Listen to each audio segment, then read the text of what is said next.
간담회 자리로 이렇게 만들어진 자리고요. 원래 이제 애초에 제가 작년에 시민광장 대표에 출마를 하면서 대학 시민광장을 만드는 일을 굉장히 올해 중요한 사업으로 생각을 했었는데 여러 가지 또 올해 여건이 변화들이 있었고 그런 속에서 한번 그 대학생분들하고 그 천만이하고 자리 한번 만들어서 같이 좀 이야기할 수 있는 자리 그런 것들이 꼭 필요하겠다라는 생각이 들어서요. 이 자리를 마련했습니다. 그래서 좋은 이야기들, 궁금하신 것들 많이 나누시고 또 많이 얻어갈 수 있는 그런 시간 됐으면 좋겠습니다. 부탁드리겠습니다. 예. 반갑습니다. 이렇게 먼 데까지 오셔서. 출판단지 어제는 와보셨어요? 아니요. 처음 와요.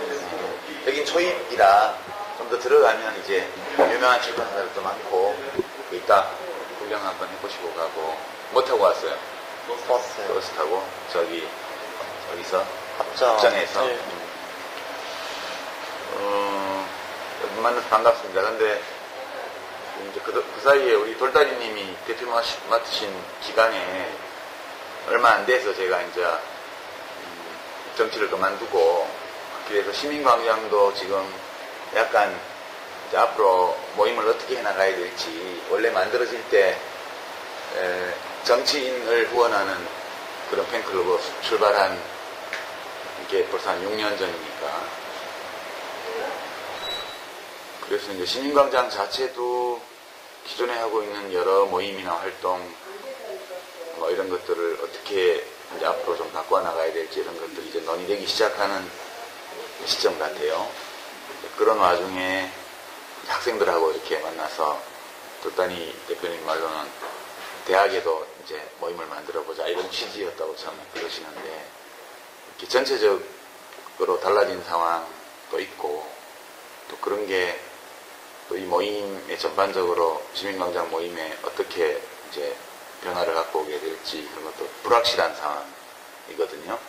그래서 특별히 저도 뭐 보고 싶어하면 봐야지.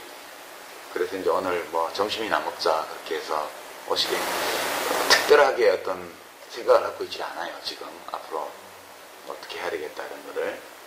그리고 그 전에 정치를 시작하기 전에 그러니까 시민광장이 만들어지기 전에 원래 이제 언론 쪽에서 활동을 할 때 그때 만들어진 팬클럽도 있었고 그게 근데 이제 정치 들어오면서 그 중에 또 어떤 분들은 시민광장까지 오시고 어떤 분들은 그렇지 않기도 하고 그렇게 진행이 되어 왔어요. 그래서 오늘은 뭐 특별히 이 모임에서 무슨 이야기를 해야 되겠다 이런 계획이 없으니까 여러분들이 하고 싶은 얘기를 중심으로 뭐 좀 얘기하다가 밥 먹고 구경하고 놀다가 가면 될 것 같아요. 네. 전에 일양을 말씀드리면 저희 대학광장에서 대표님이 선물 좀 주시니까 예양제? 혹시 또? 영양제 아 커피 고마워요. 학교에서 협찬한 지하치솔 세트 지하치솔 세트도 있고 그래요. 고마워요. 잘 먹을게요. 예. 응? 호미님이 뭐 선물 가져? 이거 뭐야? 물커피? 더치커피? 야, 내가 카페인 과다 보고 문제 생기는 거 아니냐 모르겠다. 어쨌든 잘 먹을게요. 저 어떻게 살 것인가 읽었는데, 서울대 경제학과 가게 된 특별한 계기는 없다고 하셨잖아요. 그러니까 원래 법대를 가고 싶으셨는데 이제 변심이 돼서 사회과학대 중에서 이제 그래도 가장 나은 것 같은 경제학과를 가셨다 이렇게 말씀하신 걸로 기억하는데 그럼 경제학에 특별한 그렇게 뜻이 없으셨고 또 실제로 보면은 책 쓰신 것도 경제학 관련 책은 경제학 카페밖에 없으시지 않나요? 하나 더 있죠. 그 전에 씁니다. 근데 독일로 유학 가셨을 때도 경제학으로 석사를 받으셨잖아요. 그 독일 유학은 이제 독일은 또 철학이나 다른 학문으로 인문학으로 되게 깊이 유명한데 왜 하필 독일 유학도 경제학으로 가셨는지 좀 궁금증이 들었습니다. 아니, 그 뭐, 원래 전공이 경제학이니까, 네.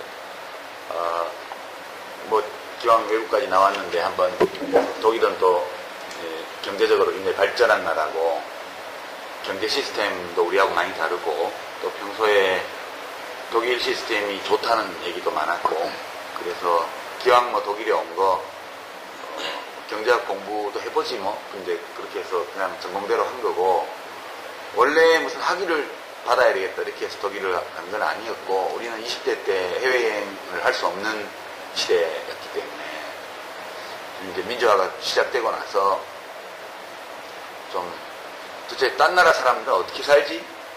다 우리처럼 살지는 않을 텐데, 그래서 넓은 세상을 좀 보고 싶어서, 여러분들은 이해가 안 될 거예요.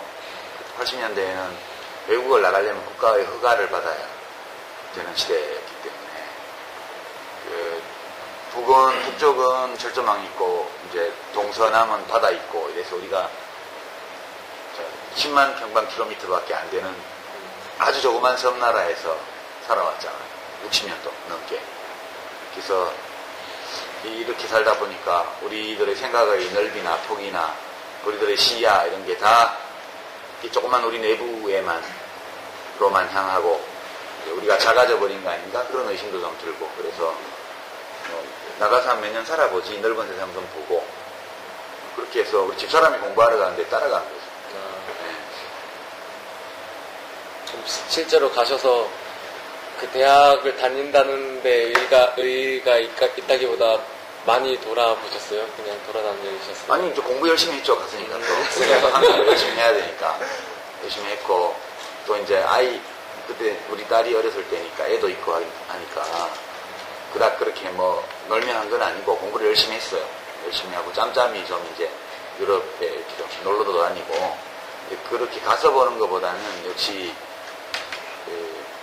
거기 있으면서 한 2년 정도 한겨레신문 통신원을 했기 때문에, 거기 발간되는 유명한 잡지나 신문들 이런 것들을 매주 이렇게 보고, 중요한 방송 뉴스나 이런 거 챙겨보고, 그렇게 하다 보면 유럽 전반에 대해서 훨씬 많이 알게 돼요.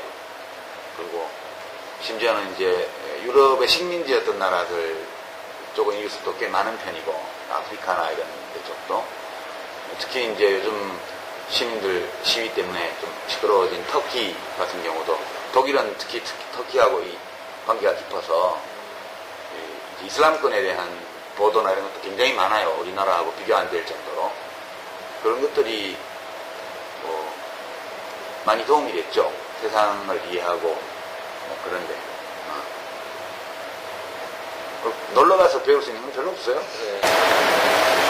독일에는 대학교가 많이 있잖아요. 네. 그 중에 구덴베르크 대학을 선택하신 이유가 특별히 있으세요? 그 우리 둘이 같이 이제 여러 대학에 어플라이를 했는데, 이제 같은 대학에서 둘 다 이 허가가 와야 돼요.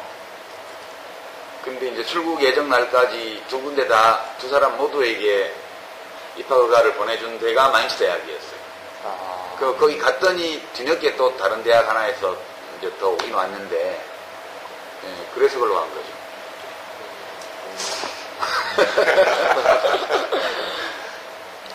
독일어 공부는 그럼 하시고 가신 거예요? 아니면? 독일어는 이제 고등학교 때 배웠고, 한 1년 배웠고, 대학교 때 또 뭐 한 교양 과정에서 조금 독일어 뭐 1, 2 이런 거 조금 했는데, 그거는 뭐 하나만 한 거고, 가기 전에 한 반년 정도 학원 다니면서 독일어를 배워가지고 갔죠. 그 독일어는 이제 다들 영어 교육을 미리 받았기 때문에 상대적으로 영어를 배우는 것보다 훨씬 수월해요. 이제 영어하고 독일어를 하고 스페인어를 누가 하면 불어는 그냥 따라오거든요. 그까지 하면 네덜란드, 뭐 덴마크, 뭐 이런 거 금방 해요 다. 그러니까 한 10개 국어 정도는 독일어, 영어, 스페인어를 하면 한 10개 국어는 금방 간다 그러더라고요. 나는 독일어까지밖에 안 갔지만. 한 가지 질문 드리고 싶은 게 있는데, 학교 평화세장을 활동하고 있는데, 지금? 네. 어느 대학이에요? 축예술대요. 주계예술대학교. 저기 아현동 있는 거. 네. 다양한 일들을 좀 많이 겪고 있었거든요. 재밌는 일도 있고 뭐 힘든 일도 있고 그런데 대표님이 서울대학교 대의원 의장으로 계셨을 때 인상 깊은 일과 좀 가슴 아팠던 학교를 이끌면서 학생들과 이제 있었던 일 좀 말씀해 주시면 감사하겠습니다.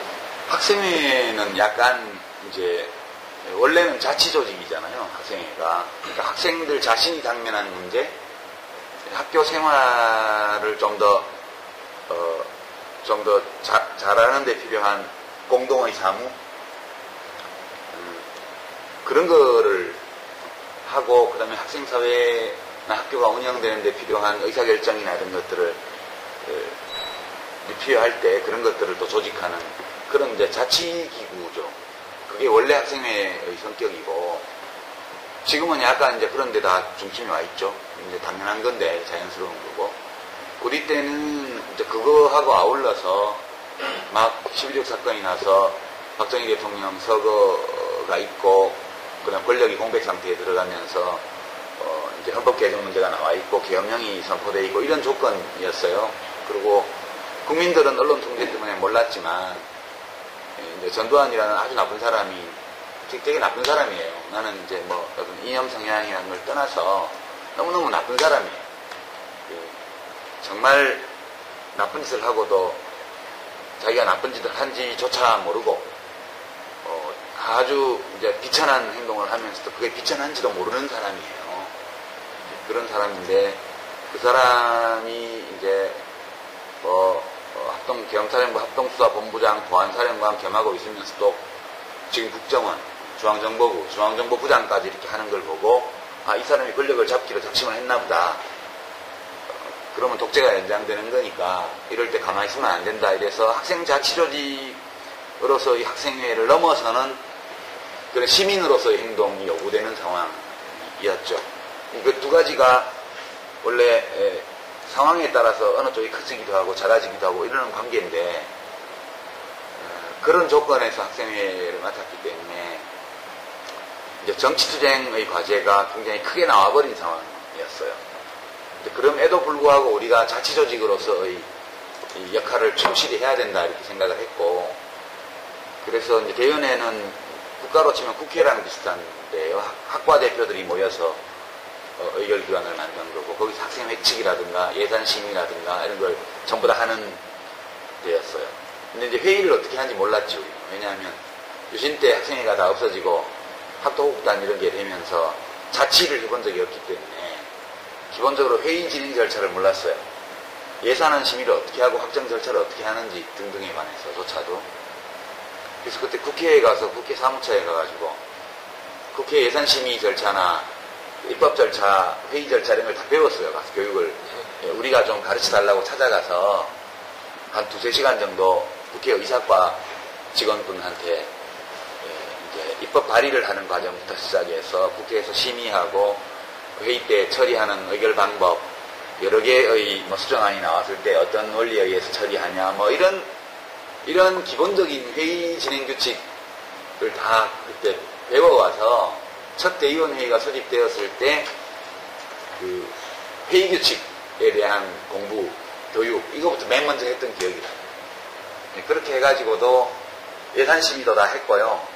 학생회칙도 다 이제 그때 학생회 부활추진위원회에서 만들었던 임시회칙의 토대 위에서 새로 학생회칙을 확정하는 절차도 전부 다 가지고 갔었고, 이제 학생활동 지원하는 예산 관련해서 왜 탈춤반은 이렇게 많이 연극반은 이렇게 많이 지원하면서 탈춤반은 안 해주냐부터 해가지고 학생 숫자에 비례해서 각 단대별 예산을 줘야 되는데 너무 이 큰 단과대학인데도 불구하고 대의원의 그 위원 숫자도 적고 예산도 이게 너무 이게 적다 이런 불평 이런 것까지 다 수렴해서 우리가 그때 예산안을 처리를 했던 기억이 나요.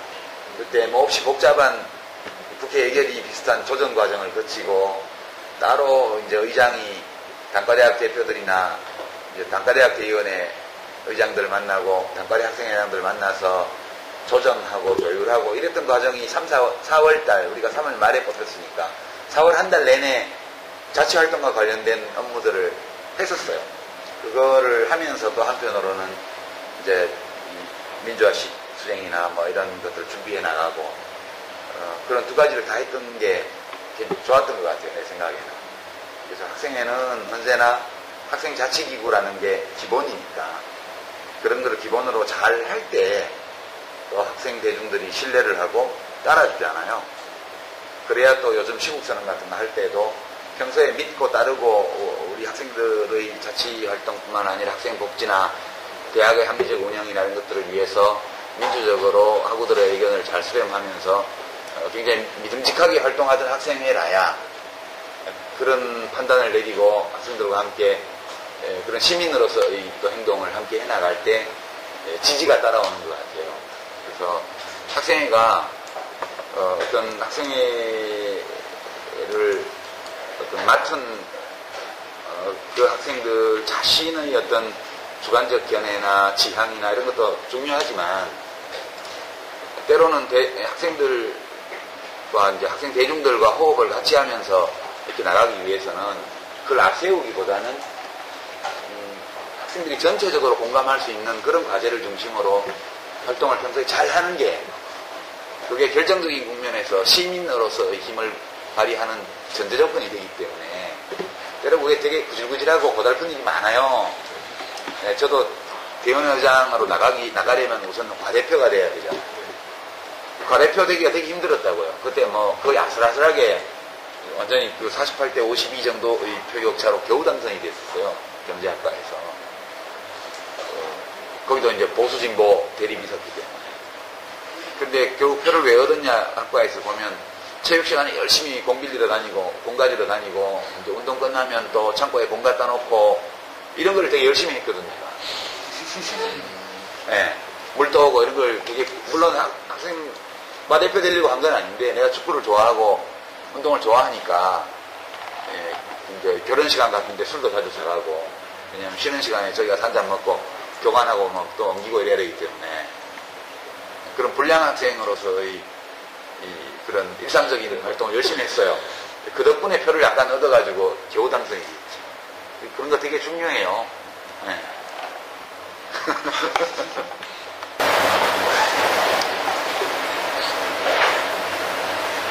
요즘 그 국정원 대선 개입에 관련해서 학교들이 이제 시국선언 한다 이런 말이 하잖아요.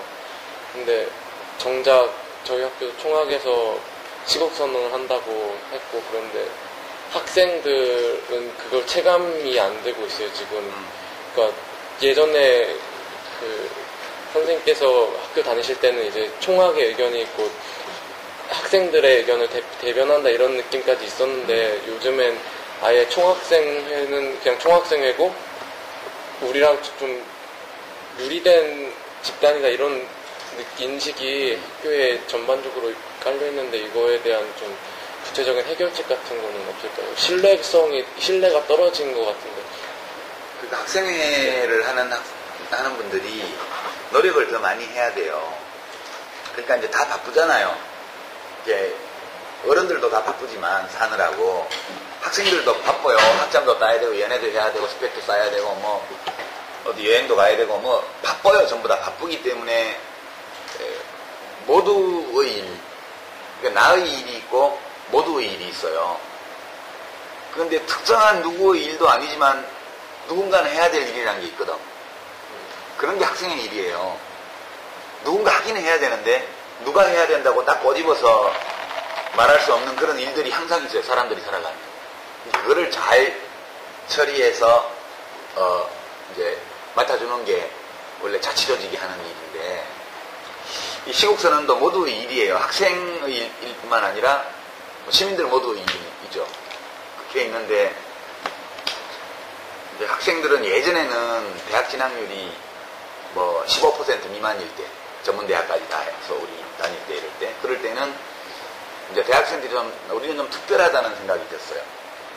특별히 잘났다 그런 의미가 아니라 뭔가 사회에서 특별한 운을 얻었거나 운이 좋아서 어떤 DNA를 잘 가지고 나서 공부를 잘했다든가 또는 뭐 자식 교육에 투자를 많이 하는 부모님을 만나서 그렇게 대학을 갔다든가 여하튼 그것이 운이든 자기 노력이든 뭐든 그런 거에 결합되어서 대학에 왔기 때문에 우리가 다른 대학에 오지 못한 다른 사람들을 위해서 뭔가를 좀 해야 되지 않을까? 이런 게 되게 강했어요. 근데 지금은 거꾸로잖아. 대학 진학률이 85%란 말이에요. 그러니까 대학생은 특별하지 않아요. 그런 인식은 나는 맞는 것 같다는 생각이에요. 별로 특별하지 않아요. 예, 사회적으로. 다만 대학생도 특별권을 가지고 있는 대한민국의 주권자이기 때문에 주권자로서 우리 헌법이 부여한 자유와 권리, 또 헌법이 우리에게 지어준 의무, 이런 것들을 의식하고 살아야 돼요. 애가 아니니까. 근데 이제 같은 공간에서 많이 모여있고 매일 서로 소통하고 이러는 특별한 공간이잖아요, 대학이. 그러니까 다른 시민들에 비해서는 집단적 의사 형성이 좀 수월하고 비용이 적게 들고 쉽게 표시할 수 있는 그런 장점이 있는 거죠. 그런 장점을 좀 살려서 시국선언을 하는 게 아닌가. 그러니까 대학생으로서 한다기보다는 시민으로서 하는 거라고 저는 생각을 해요. 그렇게 생각을 하고 그런 것들은 이제 총학생회가 총학생회 이름으로 할 수도 있고 또 학생들의 연서명을 받아서 할 수도 있고 근데 제일 좋은 방식은 연서명 하는 거라고 봐요. 각자 자기의 의사를 대표를 통해서 의사를 표출할 수도 있지만 시민 대개인으로서 총학생회라는 틀을 활용해서 자기 의사를 표현하는 이런 것도 가능하다고 봐요. 근데 이제 총학생회장님들이 시국선언을 할 때 이제 총학생회 자체의 논의도 필요하고요. 카이스트처럼 학우들의 의견을 물어봐서 콜을 해서 그걸 토대로 이제 할 수도 있고요. 또는 이제 그냥 콜만 하지 말고 좀 토론을 조직하기 위해 학교에서 토론회를 연다든가 대자보를 붙인다든가 뭐 온라인 대자보를 한다든가 뭐 플랜카드를 붙인다든가 어떤 퍼포먼스를 한다든가 이런 과정을 좀 더 거쳐서 할 수도 있죠. 신뢰도가 평소에 매우 높은 대학이라면 총학생 이름으로 그냥 학생들을 대변해서 해버려도 된다고 봐요. 그러나 평소에 이제 그런 문제들에 대해서 총학이 약간 이제 의사소통이나 이런 것들이 이렇게 많지 않았다고 스스로 느낀다면 그런 의사소통을 할 수 있는 그런 절차나 이런 것들을 좀 더 가진 다음에 해도 되고요. 이게 먼저 하고 나중 하고가 별로 중요한 건 아닌 것 같아요. 제 생각에 제일 중요한 거는 학우들 한 사람 한 사람이 독립한 철학적 주체로서 민주공화국의 시민으로서 자기 의사를 명시적으로 실어서 내보내는 그런 절차 그런 것들을 많이 가질수록 좋은 게 아닐까 그런 생각은 좀 해요. 요즘에 국정원 선거 개입도 가장 큰 이슈로 떠오르고 있는데 그런 뭐 국정원이나 경찰들의 권력의 횡포에 맞서서 시민들이 나서야 되는데 그 국정원 선거 개입이라는 게 가장 큰 사건인데도 불구하고 시민들은 체감하지 못하는 것 같아요. 저로서는 되게 큰 사건인 것 같은데 그래서 대중들한테 그 국정원 선거 개입이라는 것을 좀 알려야 될 것 같은데 어떻게 하면 좋을까? 지금은 매스미디어의 시대, 특히 이제 SNS의 시대니까 사실 그걸 넘어서서 오프라인에서 알릴 수 있는 방법은 없어요. 지금 신문방송들이 일정한 경향성을 갖고 있기 때문에 이제 일어나고 있는 여러 사실들을 중요한 것과 중요하지 않은 것을 구별하고 중요한 것을 선택하는 과정, 중요하다고 선택하는 기준, 그리고 이제 그 중요하다고 선택한 사실들 사이에 관계를 맺어주는 방식 이런 것들이 언론 장악을 열심히 한 덕분에 이게 이제 잘 안 되는 거예요. 지금 이 정도 심각한 상황이 됐는데 TV 토론은 한번 제대로 없고 그렇잖아요. 그러니까 이제 디지털 디바이드가 굉장히 심각하게 지금 진행이 됐어요. 그러니까 SNS나 인터넷을 적극적으로 활용해서 정보 수용자로서뿐만 아니라 정보 생산자로서도 기능하고 그다음에 그 정보들을 검색하고 소화해낼 때 뚜렷한 자기 판단 기준을 가지고 하는 사람들이 있는 반면 다른 한편에는 전통적 미디어에서 쏘는 정보를 그냥 일방적으로 수용하는 유권자 집단이 또 있단 말이에요. 이걸 이제 디지털 디바이드라고 그래요. 이게 굉장히 심각하게 지금 나와 있는 거고 이 디지털 디바이드의 저쪽 건너편에 있는 분들 경우에는 무엇이 중요한 사실인지를 잘 모르거나 또는 별로 중요하지 않거나 왜곡된 정보를 사실인 것처럼 받아들이는 집단이 이미 형성이 돼 있어요. 그렇게 돼 있는 형국이기 때문에 거기에 이걸 전파하려는 노력을 자기 일상적 생활 공간에서 하는 수밖에 없어요.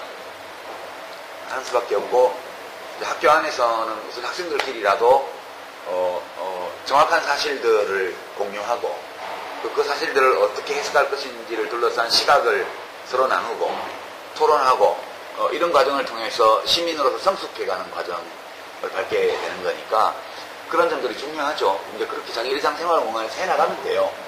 사람들이 얼마나 그걸 해나가냐에 따라서 나라의 수준이 결정되는 건데 지금 우리는 그 문턱 어디에서 왔다 갔다 하는 중이라고 봐요. 그런 거고 그 자유라는 개념은 원래부터가 국가 권력의 횡포와 이 억압에서 개인을 지키기 위해서 만들어진 개념이거든요. 근데 우리나라는 시민혁명이나 계몽의 기간을 충분히 거치지 않고 민주공화국으로 왔기 때문에 아직도 공화국의 시민으로서 자립한 철학적 주체가 되지 못한 시민들이 되게 많아요. 예. 그게 우리 현실이에요, 현주소. 그 어느 날 하루아침에 그게 바뀔 수가 없고, 지난 한 수십 년간 밟아왔던 것과 같은 지난한 그런 자기 계몽의 과정들이 지금도 이제 진행되고 있는 거라고 봐야죠. 그렇게 보고. 우선 집에서, 가정에서 어머니, 아버지와 대화하는 것부터 시작해서 이런 걸 열심히 해야죠. 근데 그거를 내 생각이 옳아요, 이게 아니고, 학생회가 평소에 자치기구로서 일상적 활동 속에서 학우들의 신뢰를 많이 받을 때 정치적 견해 표명을 할 때에도 쉽게 협조가 이루어지지 않아요. 협력이, 공감이 이루어지고 그런 것처럼 가정이나 친구들 사이에서 등등 이런 게 할 때도 누가 말을 하느냐가 굉장히 큰 영향을 미쳐요. 그 사람이 평소에 호감을 받고 있는지 아닌지가. 평소에 비호감인 사람이 백날 얘기해봐야 잘 안 돼요. 그런데 평소에 호감을 받기 위해서는 늘 필요한 사람이 되어주고 가족들이나 친구들, 친지들 사이에서, 학우들 사이에서 저 친구는 나에게 필요한 사람. 그냥 계산속으로만 필요한 게 아니라 어려운 일을 함께 의논할 수도 있고 내가 어려울 때 도와주기도 하고 따라서 내가 저 친구가 어려울 때 도와줄 마음도 있고 그 평소에 행동이나 행동거지가 올바르고 남을 위해서 뭘 할 줄 아는 사람이고 이런 인식을 평소에 받는 게 되게 중요해요. 그런 인식을 받는 사람일수록 영화 보러 갈 때도 야 이거 보자 그러면 제가 말하는 거니까 괜찮지 않을까? 선거 때로 이 사람 찍자 그러면 제가 말하는 거니까 괜찮지 않을까? 시국선언을 하자 그러면 제가 말하는 거 보니까 해야 되나 봐. 이런 사람이 많을수록 사회가 더 좋아지는 거예요. 그래서 여러분들 자신이 자기의 일상적 생활 공간 안에서 타인에게 필요한 사람으로 인정받고 그리고 여러분들이 하는 말이 무게를 실어서 어떤 존중되는 그런 관계들을 만들기 위해서 많이 노력하고 그런 가운데 다른 사람들을 존중하면서 또 대화하고 그렇게 해나간다면 그런 한 사람 한 사람의 작은 노력들이 쌓여서 큰 변화를 일궈내는 거거든요. 그 점이 되게 중요하다 생각해요. 제가 대표님이랑 공통점을 찾아봤는데요. 첫 번째가 운동을 굉장히 좋아하고 두 번째가 저도 아메리카노 좋아하고 세 번째는 하나 제일 중요한 게 정의당원 진보정의당 당원 조금 있으면 저희가 제2창당을 하고 좀 중요한 기로에 서 있습니다. 지금 당에 종패가 좀 많이 걸려있죠. 근데 옛날부터 좀 궁금했었는데 현재 저희 제1 이슈가 3인주의 당명 그걸 또 이제 원래 이념을 당명에 쓰는 것 자체가 거의 차초의 거의 시도고, 그나마 좀 유명한 정도 하는데, 대표님 개인적으로서 이런 앞으로 정의당이 나갈 방향에 대해서 당원이시니까, 그리고 한민주의에 대해서 어떻게 생각하시는지 조금 궁금합니다. 네. 저도 이제 당원인데, 우리 당원들 중에는 옛날, 국민참여당부터 쭉 같이 온 당원들이 꽤 많이 계셔요. 그분들 중에는 또 우리 시민광장에 이중 멤버십을 갖고 있는 분들도 되게 많으시고, 제가 겪어보면 시민광장 회원이고 옛날 개혁당, 국민참여당 당원이고 이었던 분들은 되게 독립적이에요. 사람들이 진짜 리버럴적이에요. 리버럴 자유주의의 기초가 철학적으로 독립한 개인이 기초거든요. 되게 중요한 거예요. 자유주의자들은 되게 도덕이라는 게 개인 속에 있다고 보는 거예요. 개인의 삶에 대한 개인의 자유, 책임, 자율, 자유의지 이런 것들이 부정되면 거기에는 도덕도 설 수 없다고 보는 거예요. 도덕률이라는 것은 인간의 외부에 있는 어떤 것이 아니고 다 우리 내면에 있는 거라고 믿어요. 똑같은 행위도 그것이 누가 시켜서 강제로 하는 건 뭐 의미가 없고 그 사람 자신이 스스로 세운 행동 준칙에 따라서 옳다고 믿고 할 때 그게 가치가 있는 거, 빛나는 거라 이런 믿음을 가지고 있죠. 그래서 남이 하는 얘기를 무작정 따라가지를 않아요. 이 사람들이 보면 되게 좀 어떻게 보면 까다롭고 또 까칠해요. 그러면서도 쉽게 어떤 합의를 비교적 진보 진영 내에서 보면 합의를 거두는데 들어가는 비용이 매우 적어요. 왜냐하면 공동의 코드가 있어요. 지금 얘기한 것처럼 그런 거예요. 개인의 존엄, 자유 이런 걸 되게 중시하고 그리고 매우 논리적으로 사고할 뿐만 아니라 단순한 논리 말고도 우리 삶이 가지고 있는 정서적인 측면이나 이런 것들도 매우 중시하는 분들이에요. 그러다 보니까 타협도 잘하고 자기 주장이 뚜렷하지만 절충과 타협도 굉장히 잘해요. 그런 특성을 가지고 있는 분들이시더라고. 저는 이제 당명이나 이런 거에 대해서 어떤 의견을 갖고 있어요. 사람들이 많이 오해하는 게, 저 유시민 팬클럽 회원인 사람들은 유시민 하자는 대로 한다. 그렇게 이제 좀 편견을 많이 갖고 있더라고. 사실 그렇지 않은데, 어떻게 보면, 어떻게 이렇게 하다 보니까 정말 생각이 비슷하고, 감정이 정서적으로 비슷하고, 가치관이 비슷하고, 지향이 비슷하고, 인생관이 비슷하고, 살아가는 방식이 비슷하니까 쉽게 모여서 쉽게 결론을 내고 가는 이런 특성을 갖고 있는 그룹인데, 그거를 밖에서 보는 분들은 자기들 같은 줄 아는 거라. 인간은 누구나 타인을 볼 때 자기를 투사하는 경향이 있어요. 예. 그러니까 이제 그 정치 검사들이나 이명박 대통령은 노무현 대통령이 목숨을 버리리라고는 상상을 못했을 거예요. 자기들 같으면 그런 굴욕적인 상황에 가도 절대 안 죽어요. 악착같이 살아남지. 그래서 일부러 죽이려고 그런 게 아니고 망신만 주려고 그랬던 거예요. 근데 어떤 사람들은 말하자면 그런 도덕적인 공격으로 인해서 자기 자신의 존엄이 파괴된다고 느낄 때 생물학적 목숨을 건다는 걸 이 사람들이 이해를 못하는 거예요. 그러니까 그게 자기를 투사해서 남을 보기 때문에 그런 거예요. 이명박 대통령은 자기를 투사해서 노무현을 봤고 정치검사들도 자기를 투사해서 노무현을 본 거예요. 노무현 대통령은 또 당신 자신을 투사해서 남을 봤어요. 그러니까 후임자한테 뭐 정상회담 대화록 이런 걸 국정원에 남겨놔가지고 대북정책할 때 참고하라고 준 거 아니에요.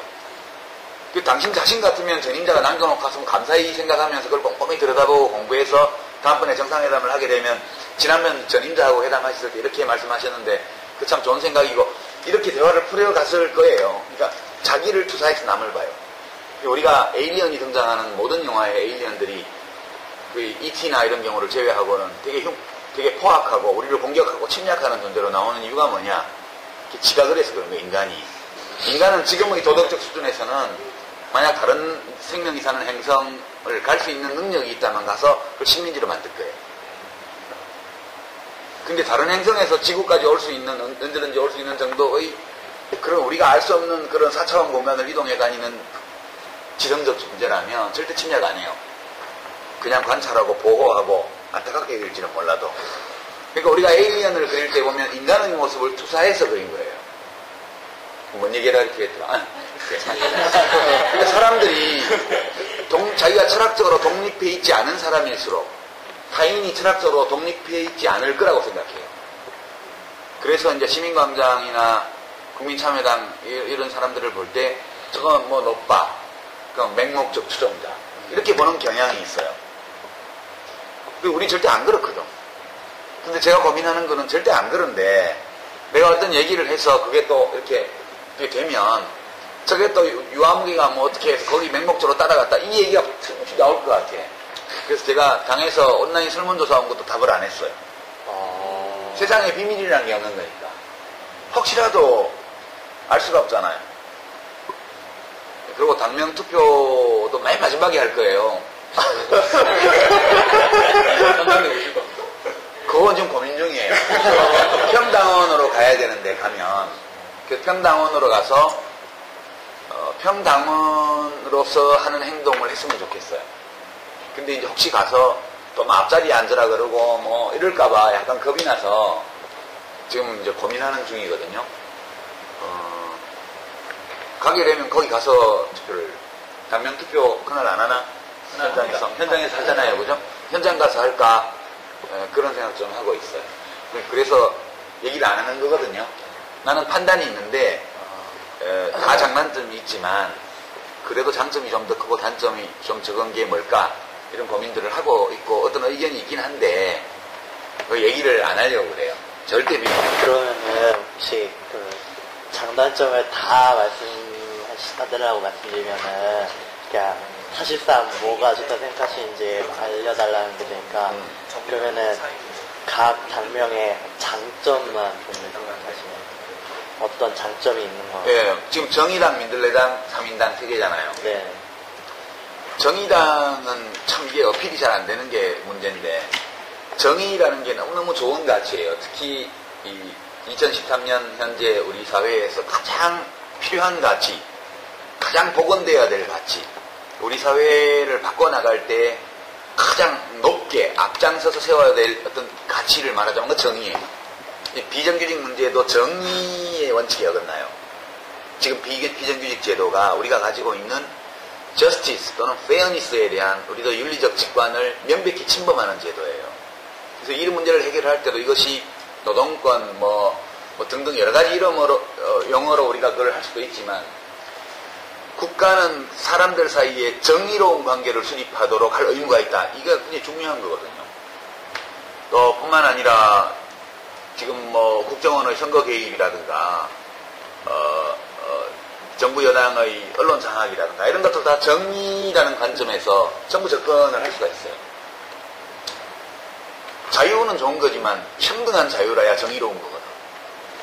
그런 거예요. 그래서 이제 그 정의당이라는 것은 굉장히 좋은 이름이라고 저는 생각을 해요.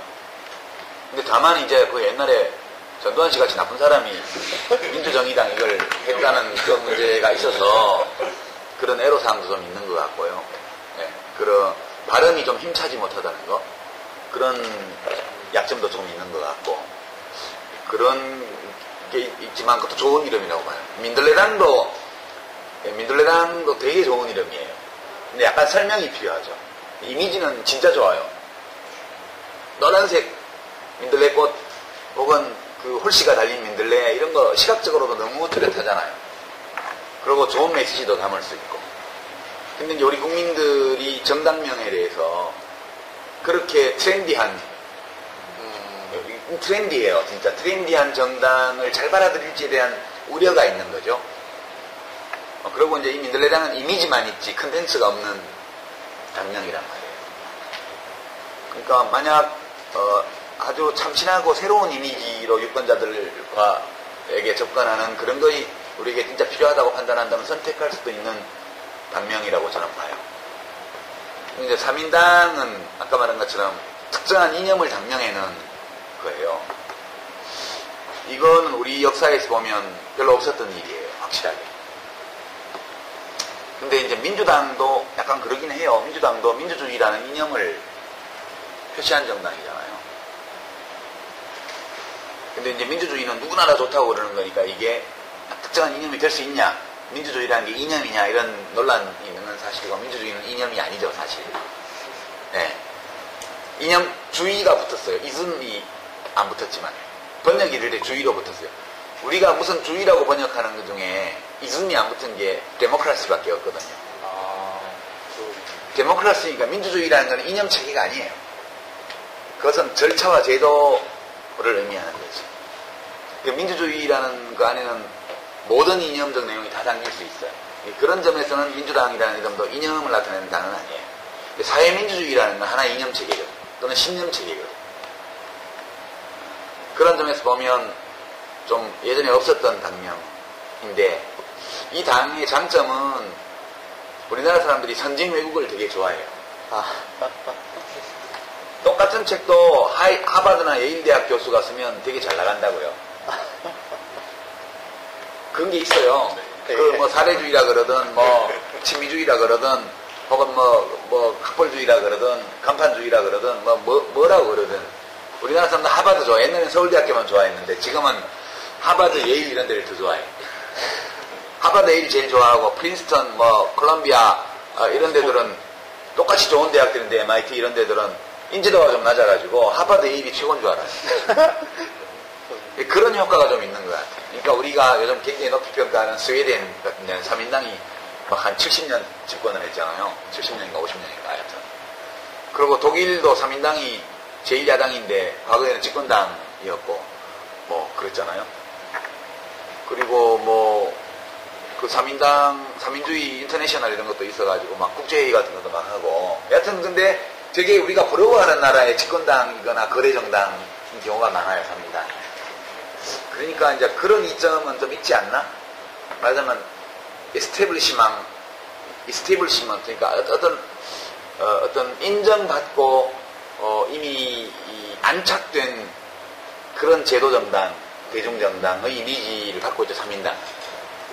뭐 오해하는 분들은 사회가 들었다고 해서 말링이 아니냐 그렇게 얘기도 하지만 그런 장점이 있는 것 같아요. 단점은 아까도 말씀드린 것처럼 특정 이념인데 이제 3인주의라는 이념 자체는 매우 유동적이고 계속 변화해 나가는 관념이고 대개 3인주의 정당들은 자기들의 강령 시스템이나 이런 것들을 어떤 이념체계라고 보지는 않아요. 그것을 정책 패키지로 보는 경향이 강해요.